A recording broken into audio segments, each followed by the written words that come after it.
Hello friends, आज आपण इथे जे माप दिलेलं आहे त्या साइजचे कटोरी ब्लाउज पेपर कटिंग करणार आहोत। जर तुम्ही माझ्या चॅनलवर नवीन असाल तर माझ्या चॅनलला सबस्क्राइब करा आणि बेल आयकॉनला प्रेस करा, जेणेकरून माझे सगळे व्हिडिओज तुम्हाला पोहोचतील। आणि जर तुम्हाला माझे पेपर कटिंग आवडले तर माझ्या व्हिडिओला लाईक करा आणि तुमच्या फ्रेंड सर्कलमध्ये शेअर करायला विसरू नका। तर चला या साइजचे पेपर कटिंग कसे करायचे ते आपण पाहूयात। इथे पहा, इथे उंची 14 इंच आहे, त्यामध्ये आपण 1 इंच ऍड करायचं आहे शिलाई मार्जिनसाठी। टोटल होतात 15 इंच, तर आपल्याला पेपरवरती 15 इंच उंची घ्यायची आहे। त्यानंतर छाती 36 इंच आहे, 36 चे आपण समान 4 भाग करणार आहोत, तर येणार आहे आपलं 9 इंच। 9 इंच मध्ये आपण शिलाई मार्जिनसाठी 1.5 इंच ऍड करणार आहोत, तर टोटल होतील 10.5 इंच। आपण पेपरवरती छाती किती घेणार आहे? 10.5 इंच।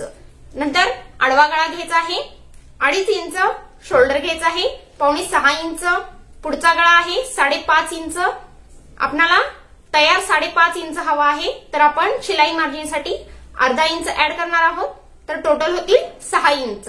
आपण पेपरवरती मार्क करताना 6 इंच गळा घ्यायचा आहे।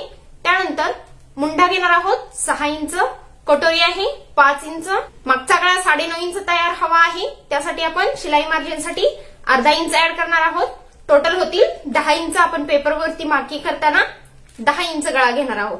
तर चला या साइजचे पेपर कटिंग कसे करायचे ते आपण पाहूयात। हे पहा, इथे मी एक पेपर घेतलेला आहे, हा कार्ड शीट पेपर आहे। तुम्ही हवं तर न्यूज पेपरही घेऊ शकता। इथे मी या पद्धतीने डबल फोल्ड केलेला आहे।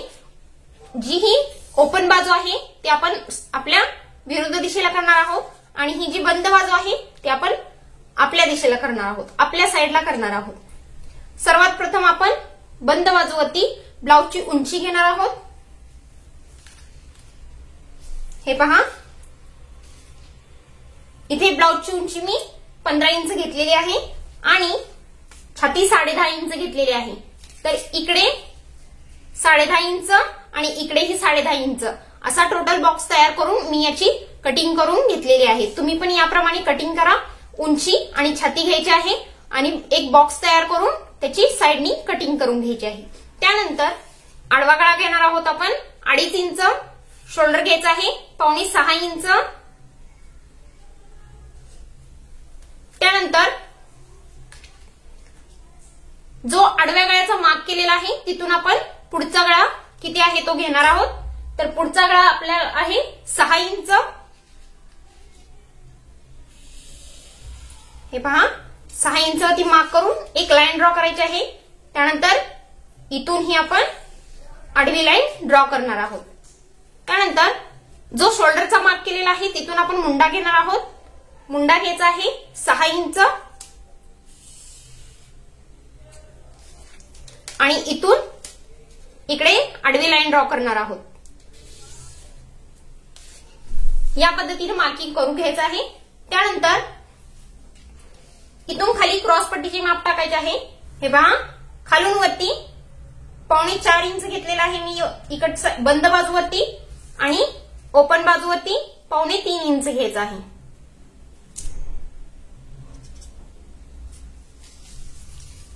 या पद्धतीनं मार्किंग करून घेतलेलं आहे। त्यानंतर या पद्धतीने सरळ, जर तुम्हाला टेपनी लाईन ड्रॉ करता येत नसेल तर तुम्ही स्केलचाही वापर करू शकता। इथे मी टेपचा यूज करते। या पद्धतीनं इथपर्यंतच लाईन ड्रॉ करायची आहे, स्ट्रेट लाईन। त्यानंतर इथून आपल्याला शेप द्यायचा आहे। हे पहा, या पद्धतीने थोडासा कर्व शेप द्यायचा आहे, गोलाकार शेप द्यायचा आहे। त्यानंतर जे आपण पुढच्या गळ्याचं माप घेतलेलं आहे त्याच्यावरती आपण 5.5 इंच मार्क करणार आहोत। त्यानंतर इथे मुंड्याचा शेप द्यायचा आहे।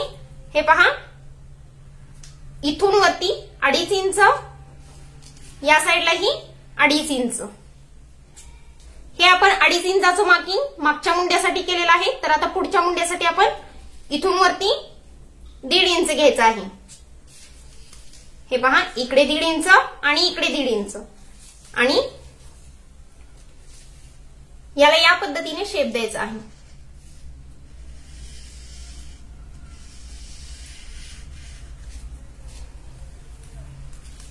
हे पहा या पद्धतीने शेप दिलेला आहे. हा जो बाहेरचा आहे तो मागचा मुंडा असेल आणि हा जो आतमध्ये आहे तो पुढचा मुंडा असेल.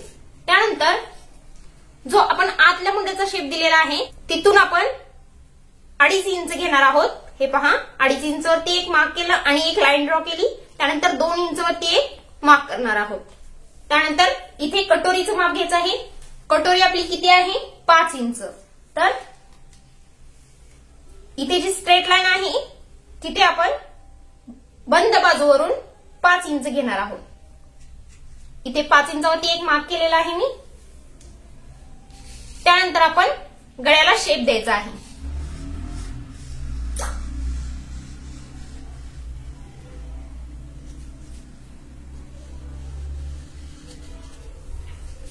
या पद्धतीने गळ्याला शेप दिलेला आहे.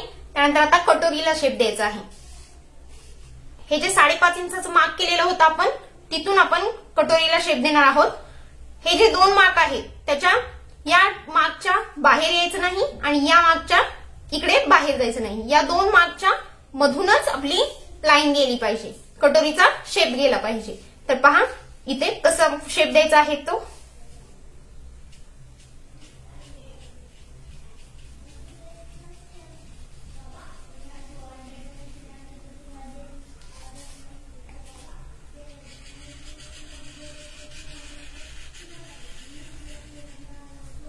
या पद्धतीने कटोरीचा शेप द्यायचा आहे. आता आपण याची कटिंग करणार आहोत. सर्वात प्रथम आपण पेपरला या पद्धतीने फिरवणार आहोत.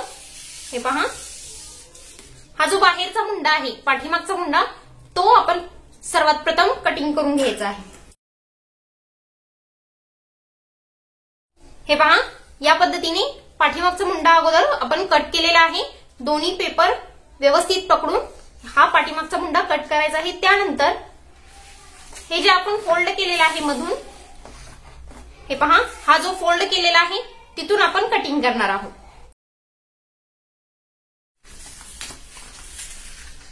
हे पहा या पद्धतीने मी सेंटर मधून कट केलेला आहे. जो फोल्ड केलेला होता तिथून कट केलेला आहे. त्यानंतर आपण हा पाठीमागचा जो पार्ट आहे तो आपण साईडला ठेवूया. आणि आता या फ्रंट पार्टची अगोदर कटिंग करून घेऊया. तर आता आपण हा पुढचा गळा कट करणार आहोत. त्यानंतर क्रॉस पट्टी, त्यानंतर मुंढा आणि त्यानंतर कटोरी.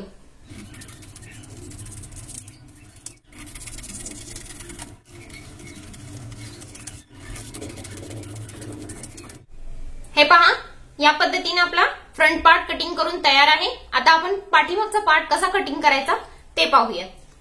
तर हा आपला पाठीमागचा पार्ट आहे. सर्वात प्रथम आपण इथे आडवा गळा घेणार आहोत. आडव्या गळ्यापासून आपण खाली या साईडला पाठीमागच्या गळ्याची उंची घेणार आहोत. हे पहा इथे आडवा गळा 2.5 इंच घ्यायचा आहे. इथून आपण पाठीमागचा गळा घेणार आहोत. पाठीमागचा गळा आपला आहे 10 इंच.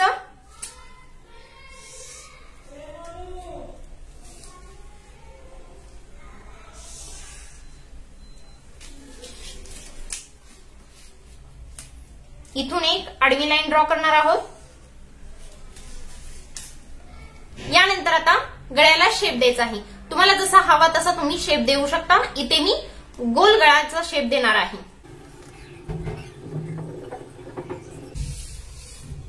हे पहा या पद्धतीने गोल गळ्याचा शेप दिलेला आहे मी. त्यानंतर खालून आपण वरती अर्धा इंच घेणार आहोत. हे पहा या पद्धतीनं.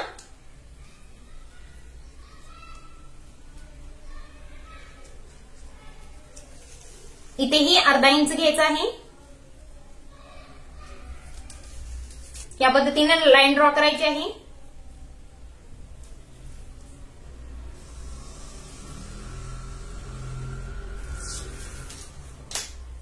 त्यानंतर याची आपण कटिंग करणार आहोत. आपला पाठीमागचा पाठी कटिंग करून तयार आहे. तर आता आपण कटोरी कशी वाढवायची ते पाहणार आहोत. कटोरी आपण या पद्धतीने ठेवायची आहे की इथून कटोरीच्या खालच्या साईडला 2 ते 2.5 इंच एवढी जागा शिल्लक असावी. तर हे पहा या पद्धतीने मी कटोरी ठेवलेली आहे. त्यानंतर आपण आता साईडनी मार्किंग करून घेणार आहोत.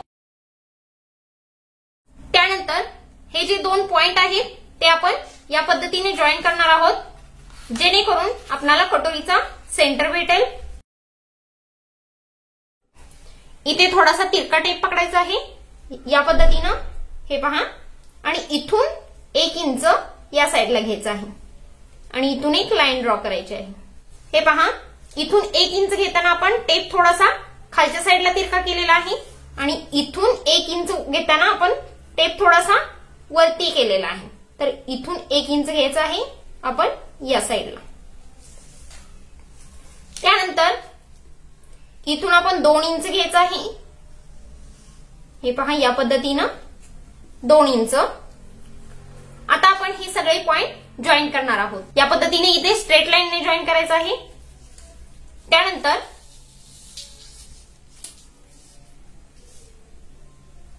इथेही थोडासा बाहेरच्या साईडला शेप द्यायचा आहे आणि इथून इकडे हा पॉइंट आपण जॉईन करणार आहोत। त्यानंतर इथेही स्ट्रेट लाईननी जॉईन करायचा आहे आणि इथे जो आपला कटोरीचा शेप आहे तिथे तसाच शेप आपण इथे देणार आहोत। हे पहा, या पद्धतीनं आपण शेप दिलेला आहे। तर आता याची कटिंग कशी करायची ते पाहूयात।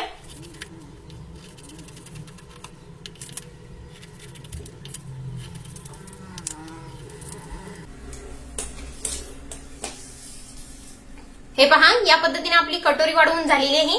तर आता आपण हे दोन्ही पॉइंट बरोबर आहेत का पाहायचं आहे। ते कसे पाहायचे, ते या पद्धतीने आपण हे दोन्ही पॉइंट जोडणार आहोत। अशा पद्धतीनं इथे फोल्ड करायचं आहे